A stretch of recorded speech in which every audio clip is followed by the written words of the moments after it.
Shalom Aleichem, my dear brothers and sisters. In this video, I would like to talk to you about music. To give you a little background, back in the days when the Jews had their temple in Jerusalem, the first temple was built by King Solomon, peace be upon him, and it was destroyed by the Babylonians.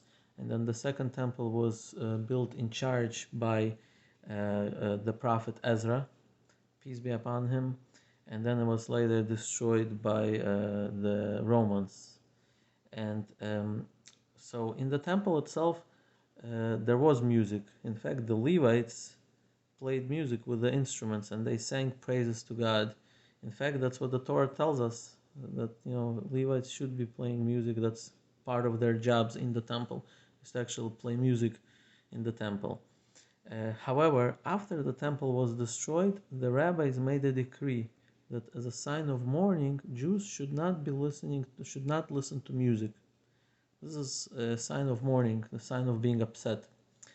And so therefore there is a rabbinical decree not to listen to music. And by the way, another thing the rabbis made a decree in sign of mourning is that as Jews, when we paint our house, we are supposed to leave a spot unpainted to symbolize that the house is not complete, and therefore we're not completely rejoicing even when building or painting our own house. That's why you will probably notice in many Jewish neighborhoods there's a part of the house or apartment that's going to be unpainted, usually on a visible spot. And there's other decrees that the rabbis made, all in sign of mourning for the fact that the temple is still destroyed and it has not been rebuilt. Another thing, for example, during a wedding, when groom and wife get married, there's a tradition to break a cup, like a glass cup. Again, why? In order to symbolize that we're not rejoicing completely. We want to do something that shows that we are not rejoicing completely. So they break a glass cup, and that's pretty much done in all the communities, as far as I know: Ashkenazic, Sephardic, Persian Jews. So this is another thing that we do in order to symbolize that we are still in exile and still in mourning for the fact that the house of God is still not rebuilt. And so back to the music. So therefore the Shulchan Aruch, which is the code of Jewish law, actually rules that music is forbidden to listen to except for mitzvah purposes, except for purposes of commandment. So for example, a wedding, there's a commandment in the Torah for a man to get married. So since this is a commandment to get married, therefore for marriage purposes, let's say for wedding, music is allowed. But otherwise, according to Shulchan Aruch, music is not allowed. Now, there are poskim, I think, that argue with this. Either argue or maybe they interpret the Shulchan Aruch maybe differently, because you do see Jews sometimes listen to music, and therefore that's why I'd say it's controversial. I'm not gonna say what's exactly correct. According to Shulchan Aruch, it seems like music is forbidden, but there are Jews that listen to music, and I think the way they understand it is that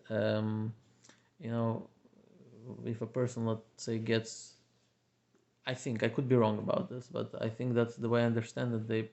When people are on a lower level and they get depressed very easily, so maybe sometimes music for them to kind of just bring their mood up is also considered to be a mitzvah purpose. And since this is a rabbinical decree, therefore maybe that's why they follow the lenient opinion. When it comes to the Torah commandment, we go by the strict opinion usually. But since this is only a rabbinical decree, maybe that's why some people are being lenient about it.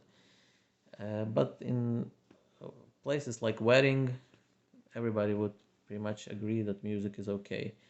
Now, since I mentioned wedding, I want to mention one more thing, is that as long as it's kosher wedding, because when a wedding has mixes of gender, this is what I would call a non-kosher wedding. According to Judaism, according to Jewish tradition, the genders should not be mixing. That's why in a Jewish wedding, usually there's a separation, like a wall between men and women. But if there's no wall, this is the first sign that the wedding is not kosher, if there's no separation between men and women. In fact, one of the books that I got over here, it's called Kaf Hayashar.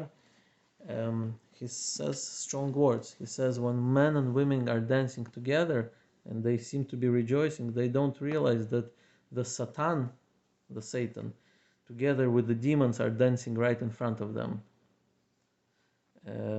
These are strong words, and in fact, this is one of the things that when I see it actually bothers me. When I see that in some Jewish circles, men and women are sometimes freely um, having casual conversations with each other. This is not the Jewish way. This has never been the Jewish way. It's just, started like in modern times. Sometimes people are doing this where men and women are having casual conversation with each other as if it's okay. But according to the way, our ancestors did it for thousands of years, this was never accepted. In Judaism, men and women, there's a strict separation. Men usually talk with men, women talk with women, and therefore this is something I think that as Jews we should be careful. And that's, I think, pretty much it of what I wanted to talk about in this video. Thank you for watching.